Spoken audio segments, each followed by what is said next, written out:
Olá, colegas. Bom, vou falar um pouquinho da minha experiência com as práticas avaliativas no ensino remoto. Então, no primeiro slide, eu quis compartilhar com vocês como que foi o planejamento no início da pandemia. Todos nós, professores que já estamos aí há um tempo na caminhada, nós sabemos que o planejamento ele é muito importante, né? Só que todos nós estávamos acostumados com o planejamento, sempre pensando na aula presencial, né? E quando surgiu a pandemia, a gente teve que se reinventar, pegar aquele planejamento que a gente já era acostumado, né, com as aulas presenciais e tentar pegar o que a gente gostaria de estar ensinando a eles e modificar apenas a maneira de ensinar, né, através das aulas remotas. A minha experiência no início da pandemia, tá, gente?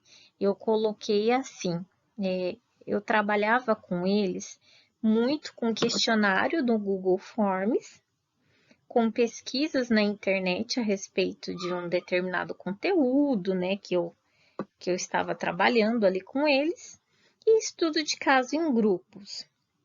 Esses eram algumas formas que eu trabalhava. A forma que eu utilizava para avaliá-los, eu avaliava de acordo com a entrega do trabalho, né?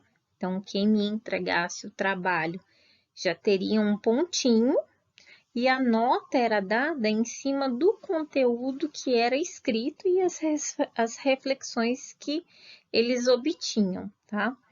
Então, assim, nesse início, o que eu aprendi com isso? Eu comecei a analisar e a perceber que não começou a dar certo o questionário, tá? O questionário começaram a ter várias respostas iguais, né?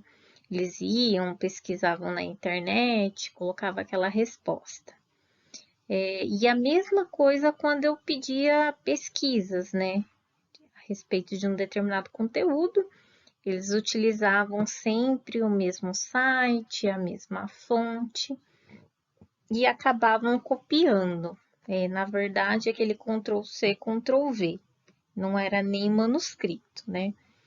Aí, com isso, eu percebi uma necessidade de que eu teria que me reinventar, fazer algo diferente, encontrar uma maneira diferente para estar fazendo essa avaliação, porque também eles não estariam aprendendo nada com isso, copiando, na maioria das vezes copiava e nem lia o que escrevia, e outros que ali, quando eu exigia algo ali que era para escrever com as suas próprias palavras, escrevia 3 linhas, às vezes copiava do colega.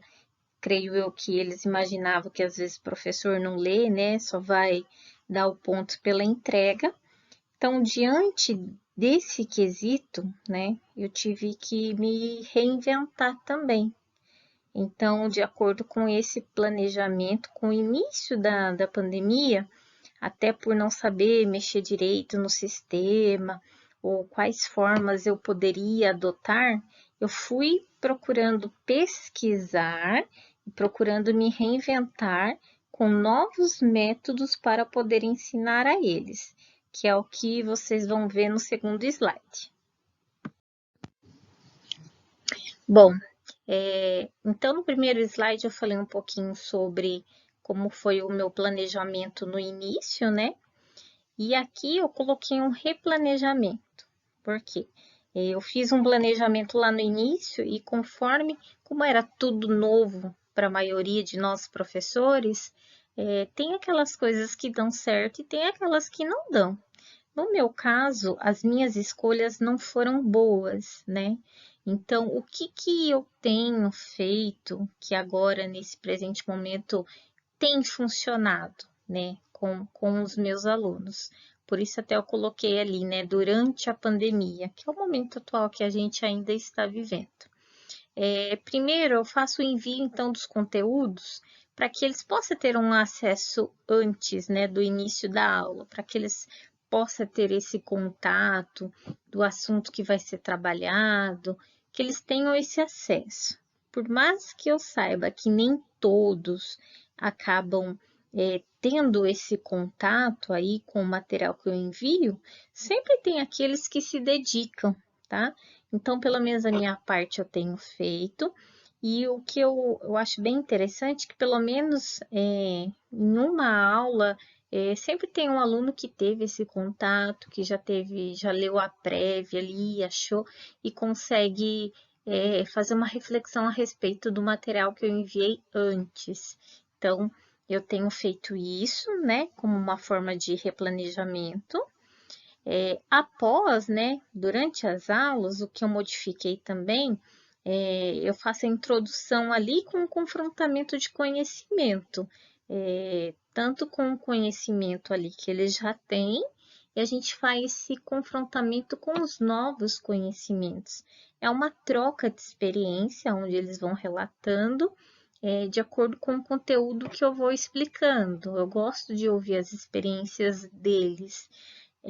Na verdade, a gente acaba saindo daquela aula remota, onde apenas o professor está ali falando, e o aluno não participa. A gente não sabe se ele está ali atrás da tela prestando atenção, se não está. Então, nesse momento, é uma troca, lembra muito a sala de aula, onde o aluno ele está participando, está contando as suas experiências e está fazendo essa reflexão. Aí, sempre quando eu termino a explicação, após essa conversa, essa troca de conhecimentos, eu gosto de aplicar uma atividade para que o conteúdo seja fixado, né? E após essa atividade, acabo realizando um feedback do que os alunos fizeram na atividade e acabo fazendo as considerações finais sobre a aula. Essa atividade, geralmente, eu peço para que eles formem grupos ali no chat mesmo, ou pelo WhatsApp, dou uns 10, 15 minutinhos para eles, e depois cada grupo faz uma reflexão do que entendeu a respeito do assunto, ou às vezes peço para que eles escrevam no chat lá, e eu dou uma lida, tudo depende da aula, mas essas são as duas formas. Ou peço para que eles escrevam no chat, ou eles ali durante o final da aula ali, eles vão falando e eu faço um fechamento no final da aula. Nem sempre todas as aulas a gente consegue fazer um fechamento no final da aula. Existem algumas aulas aí, algumas bases tecnológicas que eu preciso de 2 aulas, 3 aulas. E aí acontece essas atividades e o fechamento lá na terceira aula. E a forma que eu avalio os alunos, eu fugi bem da forma que eu avaliava primeiro. Por quê? Hoje eu peço para que eles escrevam sobre o que foi mais significativo no final da aula. Eu cobro muito isso deles e eu peço para que eles vão escrevendo ali no chat, onde eu vou anotando os alunos que tiveram a participação, né? E ali também fica ali gravadinho, né? Depois para que eu volte anotando. E só que eu peço para que eles escrevam de uma maneira sucinta, né? O que eles acharam mais significativo ou que não ficou muito claro, que eles gostariam que fosse mais aprofundado numa aula posterior, tá? E outra coisa também, uma outra forma que eu avalio, seria logo após que às vezes eu explico sobre alguma teoria ou um procedimento, eu peço para que eles escrevam pelo menos uma aplicação no mundo real para o que eles aprenderam, né? Como que pode ser aplicado hoje nas empresas, nos dias atuais? Como que eu posso usar essa teoria e aplicá-la, né? Então, eu gosto de fazer com que eles tirem a teoria do papel e pensem como que eu posso aplicar essa teoria. E isso aí, geralmente, eu peço para que eles escrevam e me encaminhem, né? No trabalho mesmo. Geralmente toma um tempo deles, dificilmente entrega na mesma aula. Quando eu tenho tempo, quando o assunto é curto, eu deixo para que eles entreguem no final da aula. E a avaliação dissertativa e descritiva. Eu ainda opto por essa avaliação, por mais que eu saiba que eles podem colar um do outro, mas eu gosto de aplicar aquelas tipo o ENAD, no qual, assim, são perguntas que são muito particulares, né? É muito individual, que cada um tem que escrever ali o que realmente pensa. Então, quando eu vejo que tem respostas iguais, eu já deixo avisado para os alunos que se eu for corrigir uma prova e as respostas estiverem iguais, as duas respostas são anuladas, porque nenhum aluno pensa igualzinho ao outro, de uma maneira que ele vai usar as mesmas palavras. Então, isso é uma forma de avaliar que tem dado muito certo também. E os debates durante as aulas online, tá? Então, aqui eu coloquei as formas que eu trabalho, o modo que eu replanejei e a forma que eu tenho avaliado eles que tem funcionado. Espero aí que de alguma forma possa ajudar os meus outros colegas também. Obrigada.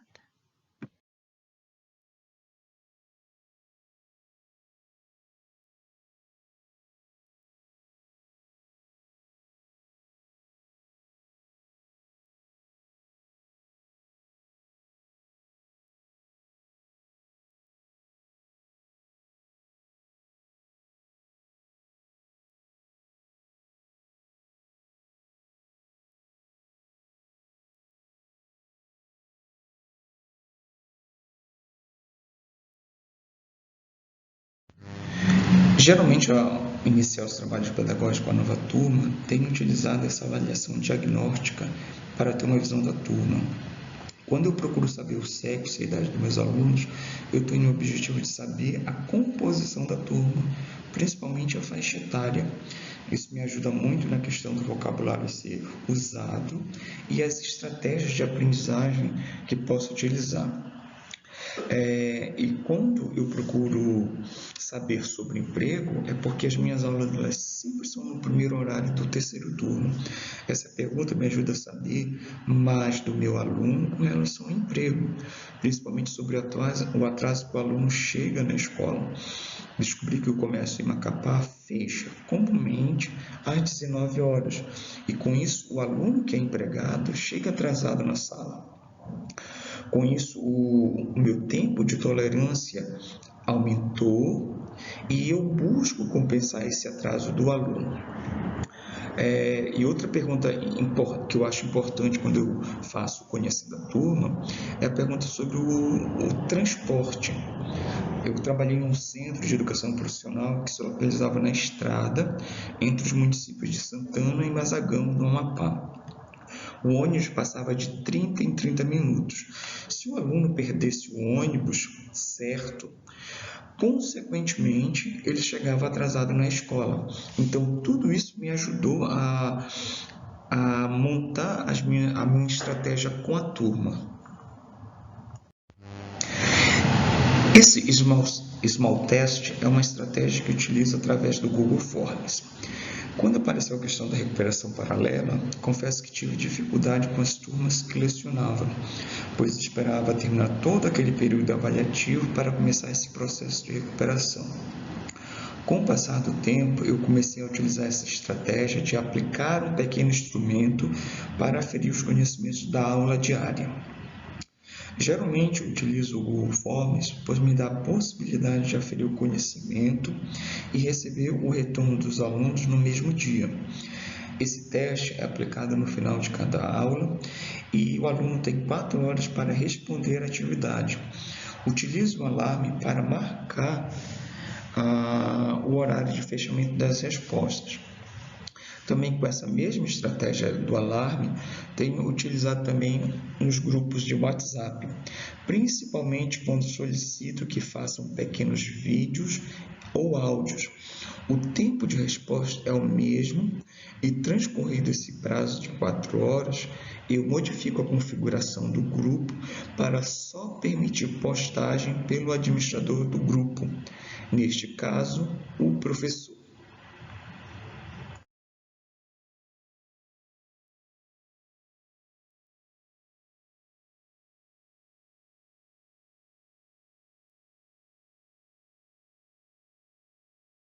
Olá, eu sou Evandra, professora do ensino médio e técnico do eixo de comunicação e informação.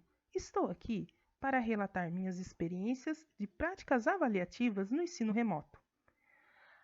Avaliar e analisar tais práticas perpassa por uma afirmação de Vygotsky, que diz que aprendemos com a mediação de sujeitos, signos e instrumentos. Para que ocorra aprendizagem, é preciso mediação, ou seja, aprender necessita de interação. Porém, como podemos avaliar sujeitos em situação de formação? Surgem também outros questionamentos. A aprendizagem é um processo singular e como avaliar diferentes singularidades em uma sala de aula? Por ser um processo único, para cada indivíduo específico, de quais maneiras nós podemos, analisar a eficácia desse processo? Nós vivemos um momento de grande transformação, onde a educação ela foi totalmente despida de todos os padrões, de todo o conhecimento que se tinha antes dessa aprendizagem remota. Hoje nós temos uma educação de cara e roupa nova. A educação hoje é através de tecnologia. Avaliar ficou obsoleto. Hoje, mais do que nunca, os alunos querem expor as suas ideias, suas vivências, suas experiências. Isso é parte do aprendizado. Isso faz o aprendizado. A nova educação precisa de novas atitudes, precisa de novas formas de descobertas individuais e coletivas e também exige do professor muita observação. É a observação do professor que vai fazer toda a diferença nesse processo. As atividades agora são muito mais diversificadas. Ocorre valoração da opinião dos alunos, de suas pré-experiências, de seu pré-conhecimento, para que eles se tornem críticos, capazes de decidir e opinar sobre diversos assuntos em várias situações. As análises vão permitir ao educador perceber como funcionam as diferentes formas de aprendizagem, os tempos e os momentos em que cada aluno passa a tomar posse do conhecimento e como isso acontece. O planejamento é dinâmico. Não existe mais apenas um único planejamento feito no início da semana, no início do mês. Não. O planejamento é sempre curto. É um planejamento sobre o assunto que será abordado e como mesmo será apresentado. O planejar acontece a cada nova análise, a cada novo detalhe descoberto. Analisar e planejar formam uma dinâmica em todo esse processo. Ocorre um planejamento, a apresentação de uma atividade, a análise do que foi resolvido na atividade. Caso surjam algumas questões, algumas dúvidas, alguns questionamentos, é refeito um planejamento em cima de tudo isso e então se começa o processo de novo. O que há hoje na tecnologia ou com a educação tecnológica propriamente dita é um dinamismo entre o planejamento e as análises dos resultados obtidos com a apresentação de assuntos e discussão entre os alunos, para que isso culmine com o aprendizado de todos eles.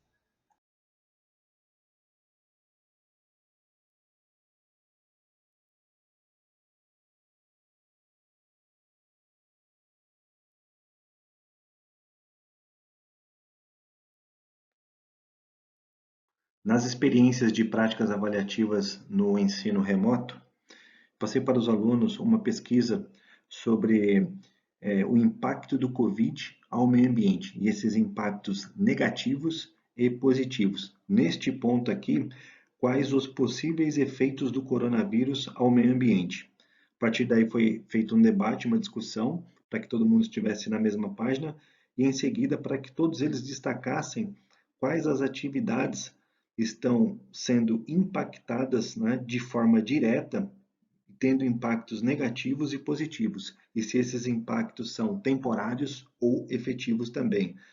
E aí, fazendo com que eles pesquisassem e trouxessem para o debate na sala. O que eu consegui avaliar aqui foi o desenvolvimento do tema e a produção de todo o conteúdo. Ao contrário do slide anterior, neste ponto os impactos foram positivos. Então, quais das atividades que impactaram positivamente, né, durante o Covid, a gente ainda está na pandemia, o que realmente mudou, o que realmente efetivamente alterou, quais desses impactos positivos eles serão permanentes e o que fazer para garantir este bom resultado com os impactos positivos. O que eu consegui avaliar aqui foi, além da surpresa de todos os alunos, né, porque a gente fala muito de Covid e você trazer um aspecto positivo, então percebi toda essa surpresa deles, né, por ter descobertos aí também os impactos positivos para o meio ambiente, tá, de forma positiva, e a percepção quanto à importância do meio ambiente para todos, né? Então, ou seja, todos nós estamos inseridos no meio ambiente. Hoje o meio ambiente ele tem uma definição bem ampla e destacando esses impactos positivos aqui foi a redução do consumo de energia, a recuperação dos reservatórios de água, né, e a redução também da poluição atmosférica no ambiente. E para fechar, pensando somente nos impactos negativos, aqui o tema foi o que podemos fazer para melhorar os impactos negativos. Então, o positivo, ok, mas o negativo, né, o que dá para as organizações, para nós aí que moramos nas residências, o que dá para a gente fazer para diminuir, para melhorar esses impactos negativos? E os alunos trouxeram bastante coisa, como principalmente a questão da separação do resíduo, né, a questão aí da coleta seletiva, fazer toda a separação, conhecer o horário que o coletor acaba passando, né, e com tudo isso acaba gerando aí também empregos, redução de impactos, economia, menos lixo, mesmo diante de toda essa pandemia. Então foi super positivo e a avaliação aqui final foi da produção de todo esse conteúdo, de todo esse material e as boas práticas aqui, os benefícios que o resíduo ele pode trazer também para todos.